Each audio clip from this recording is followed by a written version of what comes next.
2000-এর দশকে ব্ল্যাকবেরি ছিল status symbol. CEO, রাজনীতিবিদ, সেলিব্রিটিরা সবাই এই ডিভাইস ছাড়া থাকতে পারতেন না।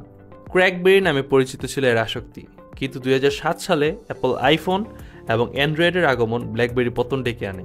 কিভাবে $1 বিলিয়ন এম্পায়ার ধ্বংস হয়ে গেল, কেন blackberry touch screen revolution miss করলো, আজ আমরা এই টেক ট্র্যাজেডি গভীরে চলে যাব। আর এই জন্য আমি আপনাদের সাথে আছি নাকিবুল ইসলাম। তো দেরি না করে চলুন শুরু করি। ব্ল্যাকবেরির স্বর্ণযুগ। ব্ল্যাকবেরির উত্থানের গল্প 1999 সালে শুরু হয়, যখন তারা ইমেল অন দ্য গো সম্ভব করলো। তাদের ইউএসপি ছিল যে ফিজিক্যাল কিবোর্ড, অর্থাৎ দ্রুত টাইপিংয়ের জন্য পারফেক্ট। বিএস অর্থাৎ blackberry enterprise server corporate email সুরক্ষিত রাখত। বিবিএম অর্থাৎ ফ্রি ইনস্ট্যান্ট মেসেজিং, যেটা ছিল এসএমএস এর বিকল্প। সাফল্যের চূড়া। 2009 সালে তারা প্রায় 50% মার্কেট শেয়ার দখল করে রাখে। বারাক ওবামা প্রেসিডেন্ট হয়ে ব্ল্যাকবেরি ছাড়তে চাননি শুধুমাত্র সিকিউরিটির কারণে। 3. ব্ল্যাকবেরি মামা ট্রেন্ড। বিষয়টা এমন ছিল যে মায়েরা শিশুকে রাখতেন এক হাতে, ব্ল্যাকবেরি রাখতেন অন্য হাতে। ব্ল্যাকবেরির মারাত্মক ভুলগুলি। 2007 সালে আইফোন লঞ্চ করা হলো, ফুল টাচ স্ক্রিন, অ্যাপ স্টোর এবং ওয়েব ব্রাউজিং সহকারে। কিন্তু ব্ল্যাকবেরি ভয়ানক ভুলগুলো করলো। 1. টাচ স্ক্রিনকে উপেক্ষা। সিইও বলল people want keyboards. 2. App ecosystem miss করা। ব্ল্যাকবেরি অ্যাপ ওয়ার্ল্ড ছিল লিমিটেড। অ্যাপল বা অ্যান্ড্রয়েডের মতো ওপেন প্ল্যাটফর্ম ছিল না। 3. ব্যবহারকারীর চাহিদা বোঝার ব্যর্থতা। মানুষ মিউজিক, গেমস, সোশ্যাল মিডিয়া চাইলেও শুধুমাত্র ইমেল নয়। 4. Slow internet. ব্ল্যাকবেরির ব্রাউজার ছিল অতিমাত্রায় স্লো ভার্সেস আইফোনের ছিল সাফারি।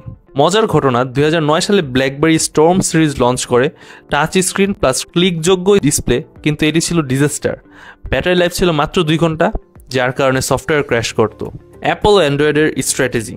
অ্যাপল ও অ্যান্ড্রয়েড কীভাবে ব্ল্যাকবেরিকে ধ্বংস করলো। অ্যাপলের কৌশল ছিল 1. User experience. আইফোনের intuitive design, pinch to zoom, smooth scrolling. 2008 সালে তারা অ্যাপ স্টোর লঞ্চ করে, যেটা ডেভেলপারদের জন্য সুযোগ তৈরি করলো, আর সাথে আসলো 10 লাখ প্লাস অ্যাপ। অ্যান্ড্রয়েডের কৌশল 1. ওপেন সোর্স, স্যামসাং, এইচটিসির মতো পার্টনারদের সাথে collaboration. 2. Multi price range, high end থেকে লো কোস্ট এন্ড মোবাইলে চলে গেল অ্যান্ড্রয়েড। ব্ল্যাকবেরির পতন। 2013 সালে ব্ল্যাকবেরি BB10 OS লঞ্চ করে, অবশ্যই টাচ স্ক্রিন, কিন্তু তারা 20 বছর দেরি করে ফেলেছিল, যার জন্য তাদের 2016 সালে মার্কেট শেয়ার নেমে আসে 0.1%-এ, যার ব্যবসায়িক ফলাফল হয় 2009 সালে $20 বিলিয়ন রেভিনিউ থেকে 2016 সালে $2 বিলিয়ন রেভিনিউ। আজ ব্ল্যাকবেরি কি করে? সফটওয়্যার অ্যান্ড সিকিউরিটি নিয়ে কাজ করে, যাদের ফোকাস অটোমোটিভ অ্যান্ড আইওটি। এর পাশাপাশি ট্রেডমার্ক লাইসেন্সিং করে। অন্যান্য কোম্পানি ব্ল্যাকবেরি ব্র্যান্ডেড ফোন বানায়, যেমন TCL, অনওয়ার্ড মোবিলিটি। শিক্ষা ও উপসংহার। ব্ল্যাকবেরির পতন থেকে 5টি মূল শিক্ষা। ইনোভেশনকে ইগনোর করা যাবে না। টাচ স্ক্রিনকে ফেট ভেবে ভুল করেছিল। ইকোসিস্টেম খুবই গুরুত্বপূর্ণ, শুধুমাত্র হার্ডওয়্যার নয়, সফটওয়্যার অথবা অ্যাপ জগতেও জিততে হবে। কাস্টমারদের চাহিদা শুনতে হবে। মানুষ শুধু ইমেল চায়নি, এন্টারটেনমেন্টও চেয়েছিল। Speed masters. ব্ল্যাকবেরির স্লো ব্রাউজার ইউজারদের বিরক্ত করত। অহংকারদের পতন। We are the leaders, no one can replace us. BlackBerry গল্প প্রমাণ করে অ্যাডাপ্ট অর ডাই। অ্যাপল ও অ্যান্ড্রয়েড শিখিয়েছে ইনোভেশন প্লাস ইউজার ফোকাসই সাফল্যের চাবিকাঠি। লাইক করুন যদি আপনার মনে হয় এই ভিডিও থেকে শেখার কিছু আছে। কমেন্টে জানান আপনি কি কখনো ব্ল্যাকবেরি ব্যবহার করেছেন। এর পাশাপাশি পরের ভিডিওতে কোন টেক জায়ান্টের গল্প শুনতে চান সেটা আপনারা জানাতে পারেন। সাবস্ক্রাইব করে রাখুন। এর পাশাপাশি বিভিন্ন ধরনের ভিডিও, যেমন আমার চ্যানেলে গুগল কোম্পানির সাকসেসের ভিডিও আছে।